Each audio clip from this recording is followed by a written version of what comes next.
آپ نے پوچھا کہ شریعت کے حساب سے کیا کوئی کافر مسجد کی زمین ہڑپ لے اور دوسری جگہ مسجد کے لیے زمین دے دے تو کیا لینا چاہیے؟ اگر کوئی لیتا ہے تو آپ سے شریعت کا کیا حکم ہوگا؟ اس پہ شریعت کا کیا حکم ہوگا؟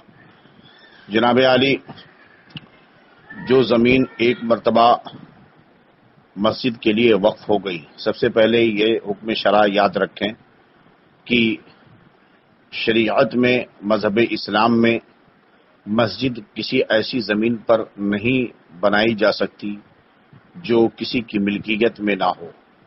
پہلے شرط یہ ہے کہ وہ مسجد وہ زمین کسی کی ملکیت ہو، اور پھر وہ جو ہے وقف تام کرے مسجد کے لیے۔ لہذا کسی غصب کی ہوئی زمین پر یا کسی غیر موقوفہ زمین پر مسجد کی تعمیر جو ہے نہیں ہو سکتی۔ اگر بنائی گئی تو اسے مسجد کا حکم نہیں دیا جائے گا، یہ بات یاد رکھیں۔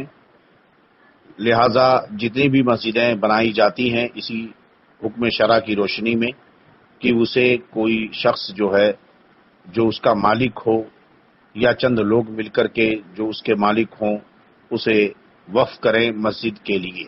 اب اس پر مسجد تعمیر ہوگی تو اس کا حکم مسجد کا حکم ہوگا۔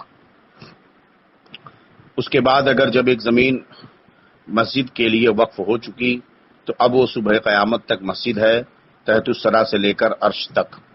لہذا اگر کوئی شخص مسجد کی زمین پر قبضہ کر لے تو اس کے قبضہ کرنے سے اس کی مسجدیت باطل نہیں ہوگی، اور مسلمانوں پر لازم ہے کہ اپنی پوری طاقت و قوت اور حسب استطاعت اس زمین کو اس کے غاصبانہ قبضے سے آزاد کروائیں اور وہاں پر مسجد ہی کو باقی رکھیں۔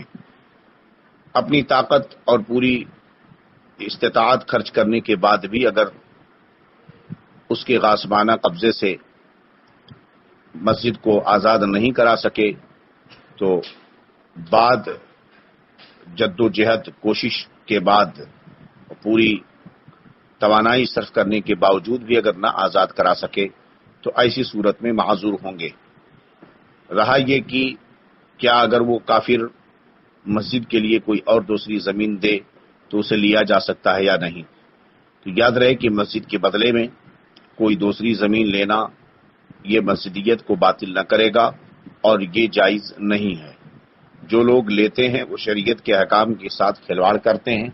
اگر اس طرح کی شریعت میں اجازت دے دی جائے تو مسئلہ شرعیہ کا ایک مذاق بنے گا، اور یقیناً یہ شرعاً جائز نہیں۔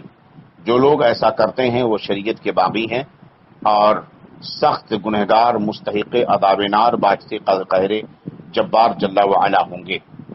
انتظار کریں اس دن کا کہ جب انہیں رب تبارک و تعالیٰ کی بارگاہ میں حاضر ہونا ہوگا۔ ہرگز اس کی اجازت شریعت نہیں دیتی۔ هذا ما عندي والله اعلم بالصواب۔ السلام علیکم۔